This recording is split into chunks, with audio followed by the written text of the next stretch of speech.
8 घंटे तक बैठने पर भगवान मंदिर में नहीं मिलेगा। मंदिर में गए और एक क्षण तुमने भगवान को देख लिया, भगवान ने तुम्हें देख लिया और बस भगवान तुम्हारा हो गया। याद करो वो वृंदावन के बांके बिहारी की कथा। वृंदावन के बांके बिहारी का दर्शन करने के लिए राजस्थान करौली की रानी आई थी राजा के साथ।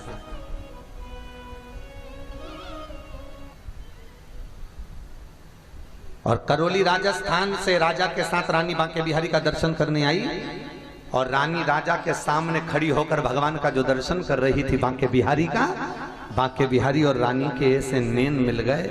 बांके बिहारी रानी से बोले, रानी, ए रानी, मैं तेरे साथ चलना चाहता हूं।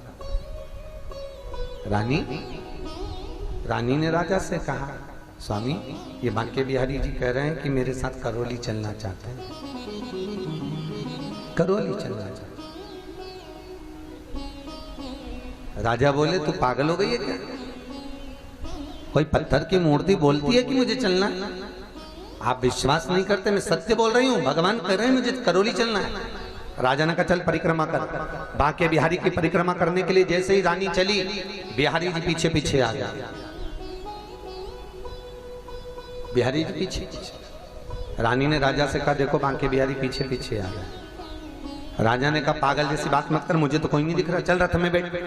अब रानी जैसी रथ में जाकर बैठी तो बांके बिहारी रथ के अंदर थे। रानी ने राजा को बुलाकर देखा, देखो बिहारी जी रथ के अंदर बैठे हैं। और जो रथ में बिहारी जी को राजा ने देखा, गजब हो गया, बांके बिहारी और रथ के अंदर। हाँ, अब भगवान जाना चाहते तो ले चलो करौली। करौली ले गए बांके बिहारी को। दूसरे दिन मंदिर का दरवाजा खुला। मंदिर का दरवाजा खुला तो क्या देखा कि मंदिर में बांके बिहारी है ही नहीं। बांके बिहारी गायब हो गया। पूरे वृंदावन में बांके बिहारी जी को ढूंढा गया। पूरे वृंदावन में बांके बिहारी को ढूंढ रहे। बिहारी जी कहाँ है? बिहारी जी कहाँ है? पूरे ब्रज में जब बांके बिहारी को ढूंढा, नहीं मिले।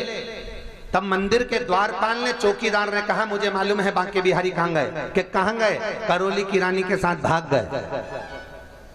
क्योंकि नयन मिलने के बाद कोई रुकता नहीं है, भाग जाता है।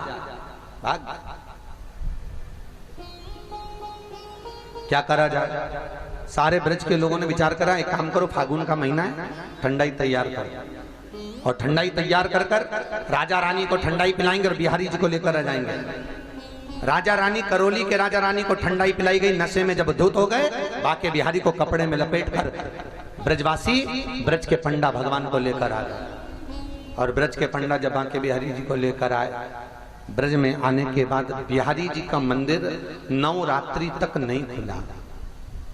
9 रात्रि तक बिहारी जी का मंदिर बंद रहा। पंडाओं की मीटिंग चलती रही कि ये बिहारी जी के हर किसी से नैन मिलेंगे, हर किसी के साथ भागकर चले जाएगा, कब तक पकड़ कर लाएंगे, कब तक ढूंढ कर लाएंगे, क्या करा जाए। तब एक पंडा जी ने कहा, एक काम करो, बिहारी जी के सामने एक पर्दा लगा दो, एक पर्दे वाला लगा दो। पर्दा बार बार बंद चालू करेगा तो बिहारी जी के किसी से नैन नहीं मिलेंगे। आज भी वृंदावन में बांके बिहारी को पर्दा होता है। आप लोग अगर दर्शन करने गए होंगे तो आपको मालूम होगा, बिहारी जी के नैन नहीं मिलने देते, क्योंकि नैन मिलेगा तो भग जाएगा।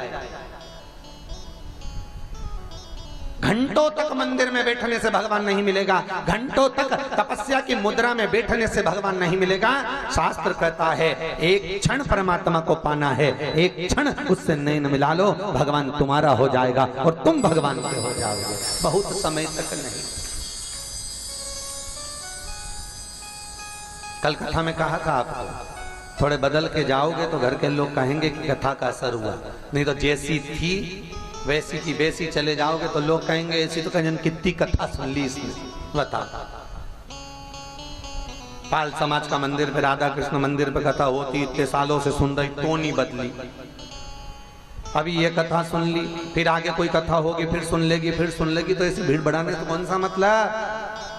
अरे बोलो तोरी मंडी दी की जी जियो,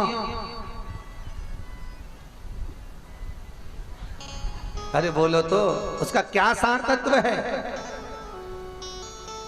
भीड़ बढ़ाने के लिए कथा में नहीं जाना है, भीड़ बढ़ाने के लिए कथा का रस तत्व नहीं है। शास्त्र कहता है कथा केवल मन से जोड़कर भगवान की भक्ति को प्राप्त करने के लिए, आपकी जिंदगी को संवारने के लिए है, आपके जीवन का उद्धार करने के लिए है। और मेरा एक निवेदन और है, कथा जितनी भी 60 साल से ऊपर वाली बैठी है इनके लिए नहीं है।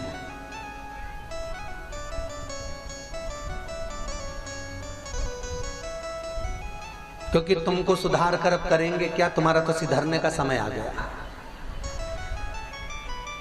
अरे बोलो तो सही है कि गलत है? बहू चाहती है कि सास सुधर जाए, सास चाहती है कि बहू सुधर जाए। मेरा निवेदन है, सास नहीं सुधरने वाली, सुधरना किसको पड़ेगा? अर्जुन के बोलो बहू, सुधरना उसको पड़ेगा, वो सुधरने वाली नहीं। महाराज अब सुधरना, तुम सोचो कि सास नहीं नहीं नहीं नहीं बहू, सुधरना तुमको पड़ेगा। और तुम स्वतः ही सुधरो अपने आप को। हम सुधरेंगे, जम के बोलो, अरे गायत्री परिवार वालों के साथ बोलो, हम सुधरेंगे, युग सुधरेगा। और हम बदलेंगे, युग बदलेगा। हमको बदलना, कोई दूसरा नहीं।